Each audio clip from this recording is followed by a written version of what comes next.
ایک شخص کا انتقال ہوا، جنازہ سامنے ہے، اس کا سر اوپر ہو رہا ہے، نیچے اوپر نیچے. جب دیکھا تو ایک چھوٹا سا سانپ ہے خطرناک، وہ اس کے منہ کو پکڑ کر کے پھر زور سے جھٹکا دے. جو ان کے رشتہ دار وغیرہ تھے بندوقیں لے کر آئے.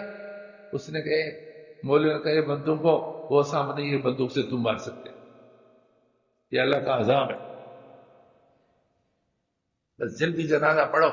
جیسے قبر کے قریب سانپ پہلے گیا، جیسے اس کو اندر کیا تو آ کر بیٹھ گیا.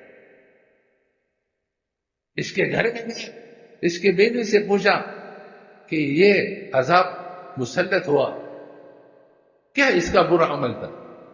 اس نے کہا جو اللہ نے دنیا میں عذاب اس پر مسلط کیا ہے، تو میں سچی بات بتاؤں، یہ جو بچے ہیں اس کے ابو بھی ہے نانا بھی ہے، ابو بھی ہے اور نانا بھی. جب میرے ماں کا انتقال ہوا تو اس نے کہا میں کہاں سے دوسری شادی کرتا پھر، بس میری بیٹی تو ہی میری. یہاں تک زمانہ ہے، یہ حالات ہے اور واقعات ہیں، لوگوں نے دیکھا.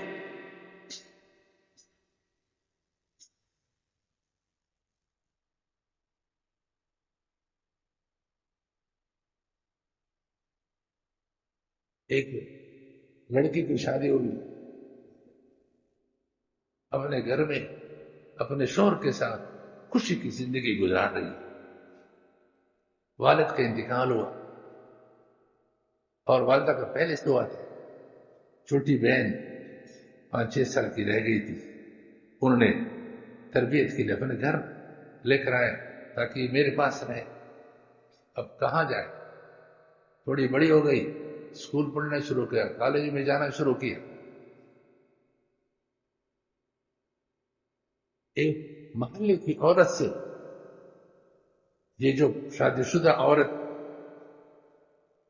وہ قرآن پڑھتی تھی، اس نے کہا سلمہ سنو، تمہاری بہن اب بڑی ہو گئی اور شریعت نے حکم دیا ہے کہ بہنوئی سے پردہ ہے. بہنوئی سے کیا ہے؟ پردہ ہے. اس کا بہنوئی بنے گا سالہ، یہ سالی ہوگی، یہ سالی ہے وہ بہنوئی. پھر سالے اور بہنوئی کا آپس میں پردہ ہے. تو اپنی بہن کو پردہ کرواؤ اپنے شوہر سے. شریعت نے جو حکم دیا ہے اس میں حکمتیں ہوتی ہے، لیکن اس کو یہ بات سمجھ میں نہیں آئی. وقت گزرتا گیا، وہ جوان ہو گئی. ان کی آپس میں شیطان تو کا کام ہی کہ غیر کی طرف دل زیادہ مائل کرے گا اور جو جائز ہے اس سے آپ کے دل کو ہٹائے گا. تو ان کے اندر وہی شیطان نے اپنا کام چلا. شرعی پردہ ختم، حدود ختم. اب نوبت یہاں تک آئی کہ بھئی ہم دونوں آپس میں شادی کرنا چاہتے ہیں، تو دو بہنوں کو تو نکاح میں جمع کرنے جائز نہیں. تو اس نے اپنے بیوی کو طلاق دی. نہ یہ دیکھا کہ ان سے میرے چھوٹے چھوٹے بچے، اور گھر سے نکالا اور اپنے سالے سے نکاح کرا. اب وہ وہاں پر اکیلی کہ میں نے بہن سے اچائی کی اور میرے بہن کی اچائی، میرے بہن نے اچائی کا بدل کیا دیا کہ مجھے گھر سے نکلوا دیا. جو بچے تھے بچوں نے بھی کہا کہ ہم تو امی کی بات سنیں، لیکن اللہ تعالیٰ گناہ کا سزا بھی تو دیتے. وہ گزرتا گیا تو بلکہ ہاں بچے شوہر کے پاس تھے.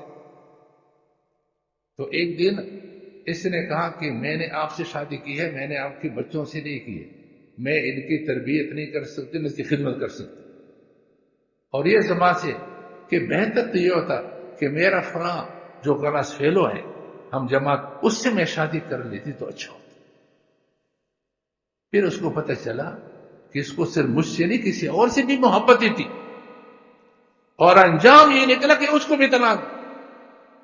اپنے بیوی کو بھی طلاق، کس کو بھی طلاق، پورا معاشرہ تباہ. کیا کیا حالات ہیں. اللہ حفاظت ہے.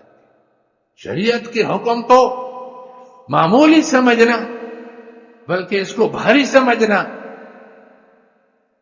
اللہ معاف.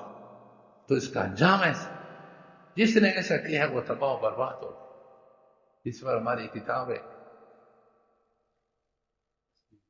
اصلی زیور. اصلی زیور. آج خواتین سونے اور چاندی کے زیورات کی تو بڑی شوقین ہے. ان کا اصلی زیور کیا ہے؟ حلیۃ الحجاب، نہ حلیۃ الشمام، الستر والحجاب، یہ عربی کا نام. کہ خواتین کا بہترین زیور کیا ہے؟ ستر اور حجاب. ستر میں رہے، حجاب میں رہے، اس سے بہتر اس کا زیور نہیں ہو سکتا. سب سے بہتر زیور اس کا یہ. جن عورتوں نے ہمت کی ہے اور خیال کیا ہے، اللہ تعالیٰ نے ان کو نوازا. اللہ چھوڑتے نہیں.